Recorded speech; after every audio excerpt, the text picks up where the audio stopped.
Greetings and welcome to Flavourful Eats. Thank you. Yes, our show today we're making blueberry jam. First time we're doing jam, which is very exciting. Blueberry and lime jam, which is a very easy jam to make. It has little to no prep.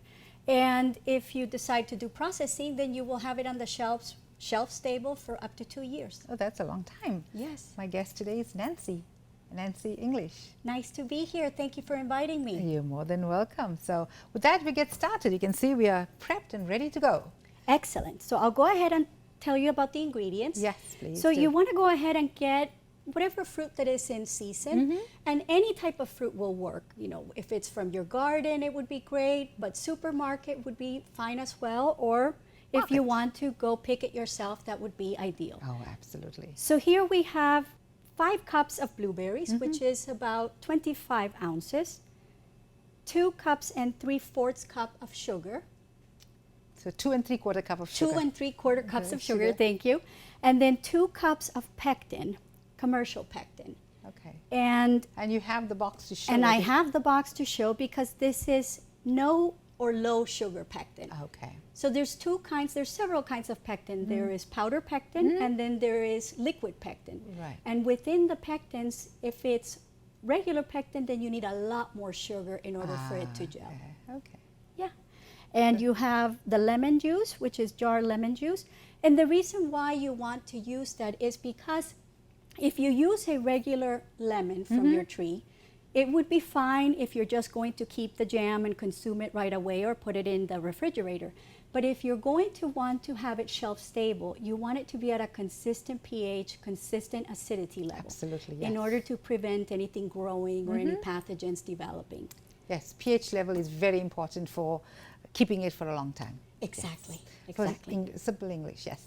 So the only thing we're missing here that I wanted to show you is we're going to go ahead and zest 1 lime, which we're going to use for our recipe. So I'm going to go ahead and get started with that.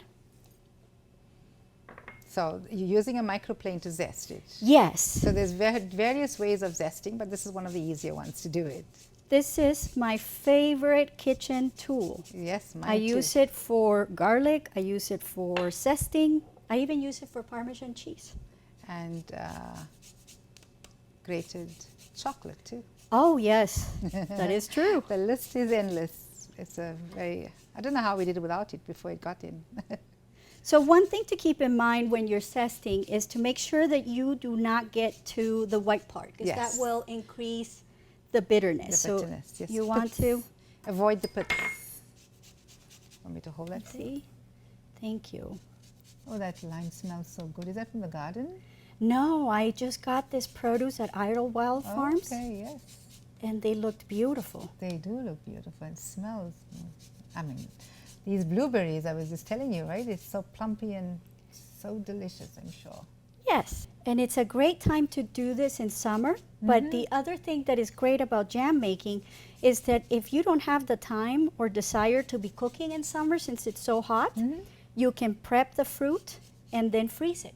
Oh, nice. And in the fall, I think it's okay. It's okay. In the fall or winter, when we have more time and we're spending time at home, then you can bring up your fruit out and make the jam. And it will be just as good. Oh, nice. Good to know. I mean, I've always done it with fresh ingredients, so good to know. A couple of years ago, I bought more cherries than I ended up needing in the end, or that I could process in one day. I was tired after all that pitting. So I decided to just freeze it, and then in the winter, I just used it. You made cherry jam? Yes. Oh, nice. That's fabulous. It's my husband's favorite. So what got you interested in making jams? I love fruits. I love the seasonality of it and the freshness. And when you make jam, you capture a little bit of summer. Now we have our ingredients. Let me throw this over here. And we're going to go ahead and begin the jam making. So step number 1 is to boil a huge Step number pot of 1 water. is to boil the huge pot of water. So we're going to be showing you how to make jam for processing for shelf stability, which would require you to process in a water canning or water bath. And this requires the pot to cover about 1 to 2 inches above the jar height. Oh, okay. So it is a substantial amount of water. Yes. So I would recommend, to shorten your amount of time, get it going as soon as you can. That's what we've done, right? As soon as you Yes, we put it in the water. Yeah. I think it's still coming up to temp. Yes, it is. Yeah. But it'll speed things along. Yes, definitely Okay. will do. Yes. So we can go ahead and if get anybody's curious to see, that's what we've done. So this is a huge jar of that you're using, and for the lack of being smart from before, I'm going to be doing what you've already done. So this is the size of that's the size of the bottle you're using. Yes. Can. So if you put it there, this is how much water she has. So it's like definitely there, up there, the quantity wise. That's a good Just to point. make sure, yes. So this recipe will make 4 8-pint jars. It's a recipe that by the American Test Kitchen in the Foolproof Preserving book. It's a very user-friendly recipe. It's very easy. It has very little, no prep. The only prep you want to do is make sure that the berries have no stems. Yes. And that they're clean. Yes. But unlike other fruit jams where you have to hull the strawberries or peel peaches, this is very easy. Okay, so shall I go ahead and get started? Yes, absolutely. Okay, so the first thing we're going to do is place our blueberries in the pan. And you said you had 5 cups of blueberries. 5 cups of blueberries. And then we're going to add 2 tablespoons of lemon juice. So this is the bottle one because we want it to last long. Correct. If you want to use it soon, then you can use fresh lemons. Yes, if you want to just store it in the refrigerator, or if you want to freeze it, then you could use lemons from the store. So, right. Okay, and we're going to add the lemon zest of 1 lime. I'm sorry. 1 lime. It could be a lime or it could be a lemon, lemon. It right, makes right. no difference. So now, see if the stove is on. How high you want it? This is low. High, Medium? medium to high. Okay, perfect. That is, I think, medium to high. And then, so now what we want to do is let the fruit release its juices. This will take approximately 5 minutes. Okay. Okay? Okay, so we have placed the blueberries, the lemon juice, and the lemon zest in the pot. And now we're going to cook it for about 5 minutes. minutes. This is going to allow the blueberries to burst and release their juice. Now here you have a choice. If you want it to be a little bit more artisanal, then I would recommend you leave some blueberries whole. Yes. If you want it to be more smooth, say for children, then you would go ahead and make sure that they are all smashed. So whether you want a chunky jam or a smooth jam. Correct. And in either case, I have a recommendation tip. Use a potato masher. Yes. This is the best when making jams because it will enable you to speed up the process, but leave some fruit whole. Already they're releasing their juice. Look how beautiful that looks. Absolutely. So you want to keep stirring. We don't have the sugar in yet, but still keep stirring it so nothing burns. Yes. Because you need high heat in order to cook the jam, but at the same time you want to make sure you don't burn it and scorch it.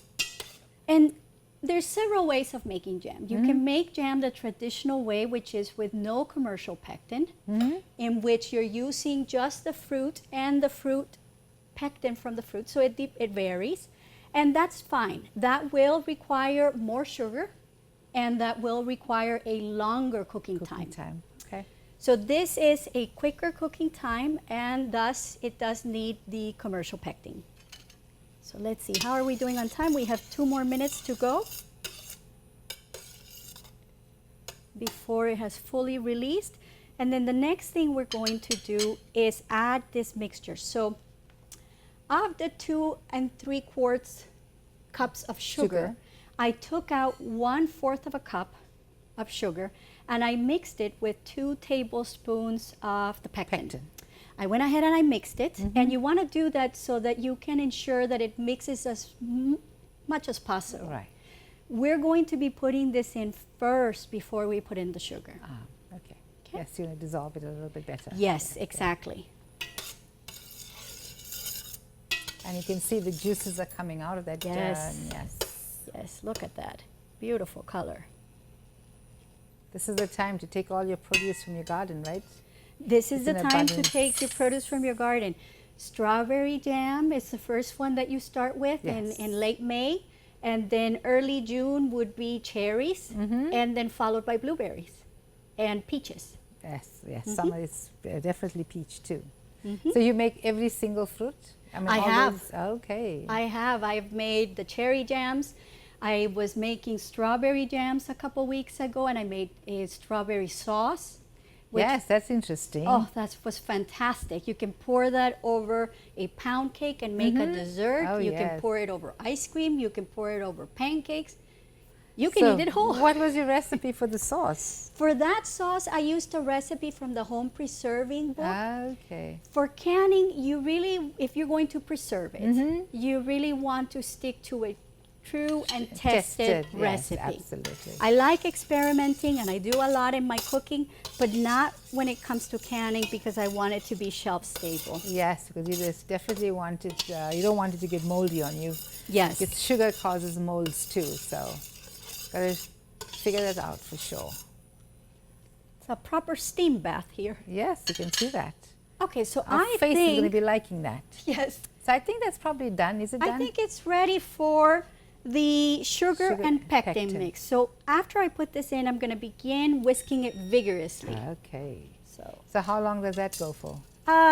let me see how long it takes to dissolve. Okay. Let's give it about a minute or two to fully dissolve. And then after that, we're going to need it to come to a full boil for a minute. Okay. And that will activate the pectin. Yes. Yes. Pectin needs that heat. Yes. You know, everybody thinks of canning as very, very big job. It's not. It was quite intimidating to me at The first, yeah. but I think that's why I recommend the small batches. Like a small batch recipe like this makes it a whole lot more feasible and manageable, because you only have 4 jars to worry about. Right. That's true. And you're not going to be tied in the kitchen for hours Hours, that's cooking true. and trying for this to set. So it's a good way to intro into jams, and it's so, what you get from a homemade jam when you open it later on is unparalleled to anything you'll buy in the store. Yeah, So absolutely. I think So that you, has- even though you used the kitchen, the test kitchen recipe, you're actually making this your own by doing your own little addition. Like for instance, this particular jam didn't have lime, and you added it, so that becomes yours. yes, yes. So we use this for guidance. We always use a recipe for guidance. Exactly. You can make small tweaks. Just make sure the acidity level content is remaining the same, and keep, safety concerns always at. So do you always put something there to test the pH level? No, but you always have to have an acidity. Yes. You always have to have an absolutely. acidity with it, and you always have to have sugar. And that's key, because some people are concerned about the sugar content, but sugar is a preservative Yes, in this in its own way. process. So you really do need sugar. And you and I were talking the other day Yes. about sugar consumption, and they said, you're not going to sit there and eat a bowl of jam like you would with ice cream. You just eat 1 teaspoon at a time at most in your toast. Okay, so I think that is ready. It's come to a boil, so it's, Like 3 minutes. yeah. So let's go ahead and pour the rest of the sugar.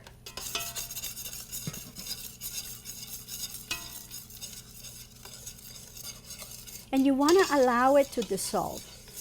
Now, the one thing about jam making is it's not a recipe that you can walk away from. Oh yes. They will quickly burn on you. Oh yes, sugar and yes. You don't want caramelized jam. Yes. So do you use a sugar thermometer or anything? Not necessary? No, not necessary. Okay, we are all set with that. I think the simpler, the better. Oh, absolutely. The less intimidating it can be. You can use a sugar thermometer, you can test it, and if you're going to do that, you want the jam to arrive to 220 degrees. Okay. Okay? That would be the gelling point. Okay. So you know the scientific part of it too. But Yes. also your eyes know it too. Yes. So as you can see, it's beginning to thicken. I can see that for sure. And that's what we're looking for. So I am looking to see if there's any granules, like still there is some on my spoon, Yes, so I want you to said capture spoon. those and let it So 2 boil.3/4 cups of sugar to 5 cups of fruit. Yes, And 1/4 cup of that sugar goes with 2 tablespoons of pectin. correct. Okay. You don't add salt? No salt. no. Okay. Sometimes they say salt brings out the sweetness of things too. Yeah, this has so much sugar that, Yeah, and the thing is, sometimes fruit has its own salts too, right? Depending on the fruit. yes, they have, Yeah. they're not, they have a varied flavor Yes, profile. Yes, absolutely. Okay, I think this is ready. So now what we need And to the timer do went off. is go ahead and take the jars out of the oven. Okay. So something to mention is when you are going to jar the jam, you want to put it in a hot jar. Otherwise, you risk the chance of shattering the glass. Yes. And you yes. can do this a variety of ways. So one way, the traditional way, is to put it in a hot hot water Bath of and then water. pull them out. I find that a bit tricky because then you have hot boiling water that you have to pour out, and I find it more difficult. So I figured out a way that to do it is to put it in a cookie sheet and put it in the oven. At its lowest temperature. Yes, at its lowest temperature possible, and then that way it will be nice and hot when you're ready for it. So shall I bring that out for you from the... Yeah, sure. That would be lovely. Thank you for the You're help. welcome. So jam making requires a lot of clean dishcloths and a clean kitchen. Oh yes, absolutely Clean clean. kitchen, clean hands, clean jars, everything washed. So we want to go ahead and turn this off. It is ready. You see how it is now syrupy-like, the consistency? Yeah, very That's much what like we would jam. call sheeting, and because of the way that it's dropping. Yes, and look at the coating on the back. Uh-huh. sisters. Yeah. Coating the spoon. So it's ready. As it cools, it will gel Gel. further. Okay, so I'm going to go ahead and set it up for jarring. We are going to use this funnel, and you can find these canning sets at Target, Walmart, Amazon. It's pretty easy, and then you have it, and you can use it for a variety of options to make Yes. jams, to make pickles, sauces. It makes life so much easier. I can see that. Because it's a messy job making jams. You'll see, I'll try Yes. to keep it clean, but I can't promise that I will. Hence your little bowl of Hence all the kitchen towels. kitchen towel at the bottom. Thank you.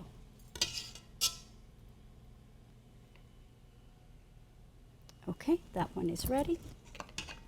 Then we move on to the next. So here is something key. When jam making, it is very important that the top rim of the jar be completely clear of any food product. And the reason for that is that when you go ahead and put it in the processing for canning, if there's any residue, it won't seal. So now you're going to close it, and you're just going to tighten it fingertip tight. Oh, okay. That's all you have to do at this point. Okay, so we're going to continue jarring. And like I said, this is supposed to make 4 jars, but I always have an extra because I find that many times I end up getting an extra jar. So when I'm at home, that's when it's a convenient time to have a tiny little jar Yes. that then becomes a gift for friends. Well, these are perfect gift for Christmas for any time. Uh-huh. I'm sure even somebody having a birthday won't mind having homemade jam. So you see this one got all dirty. You want to make sure you've cleaned that up.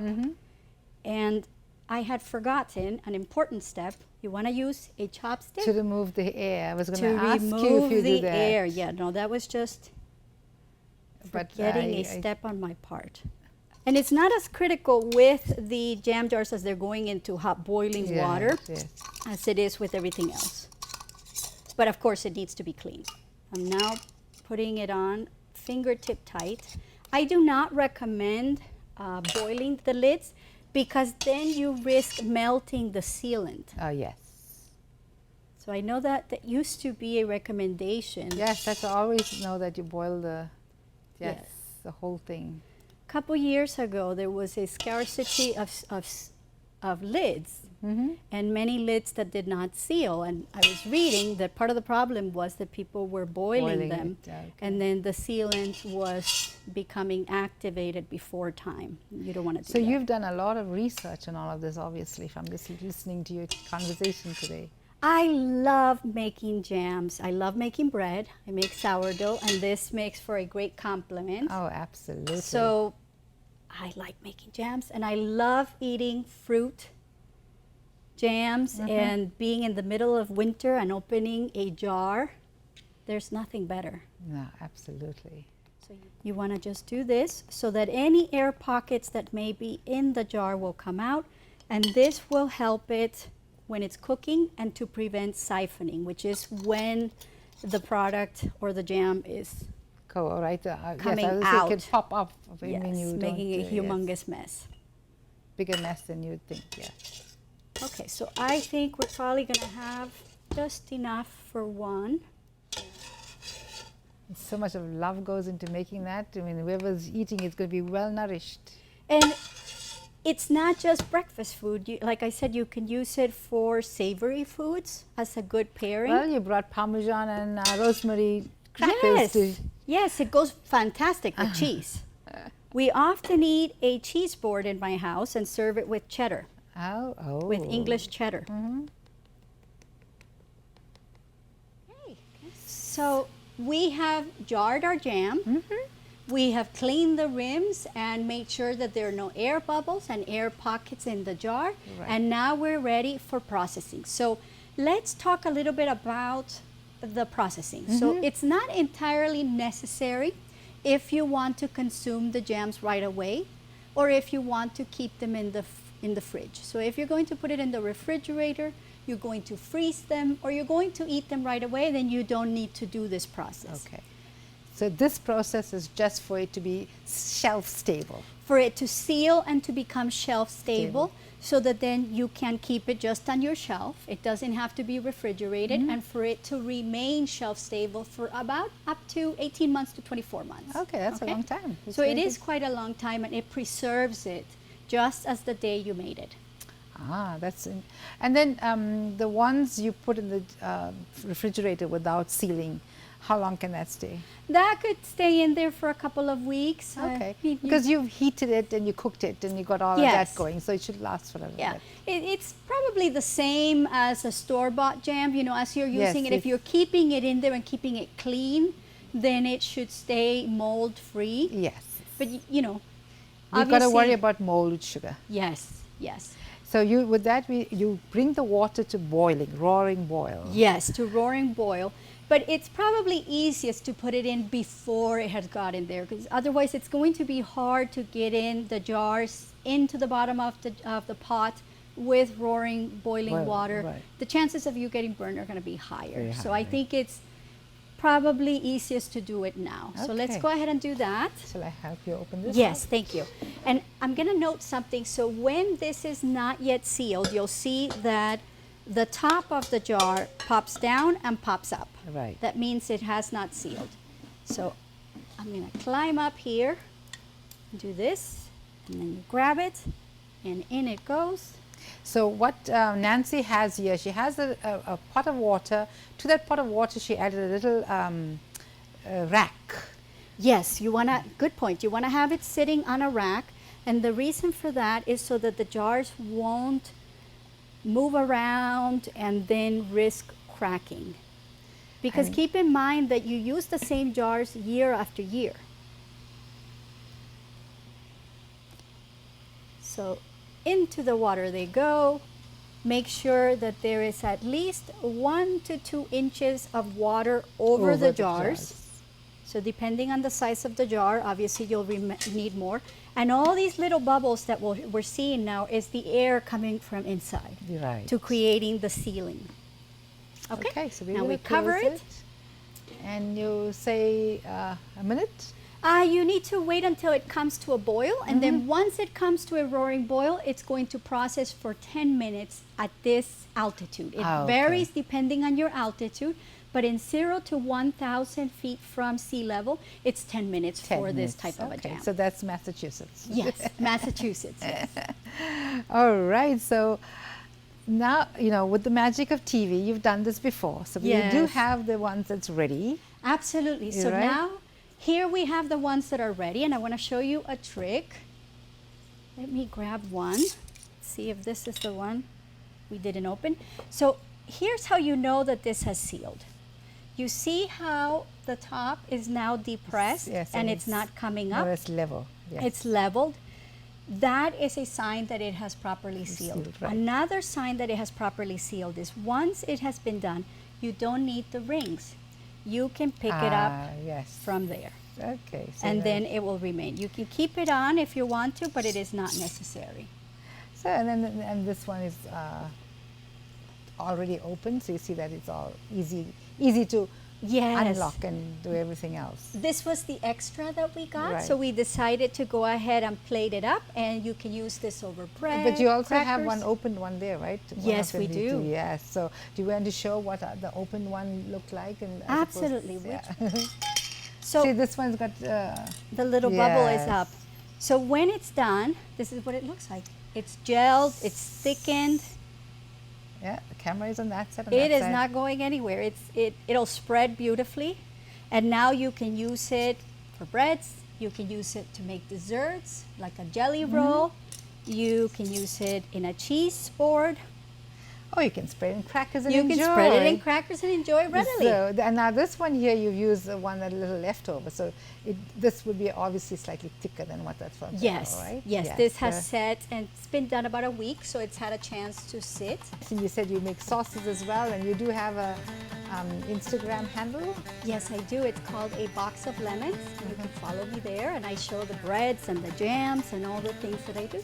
Oh, very nice. Well, this is our show for today. Thank you. Yes, and thank you so much, Nancy, for joining me. It's been my pleasure. It's been so much fun to come here and show you how to make a jam, and I have thoroughly enjoyed it. And I thoroughly enjoyed learning from you how you know, the different experiences you had. And yes, you can't go wrong with doing your own things, right? And as you know, there's no preservatives, and it's good for you, good for you, good for your family. Exactly. Yes, and thank you so much once again. You're very welcome. And My always pleasure. available on ActonTV.org or our YouTube page.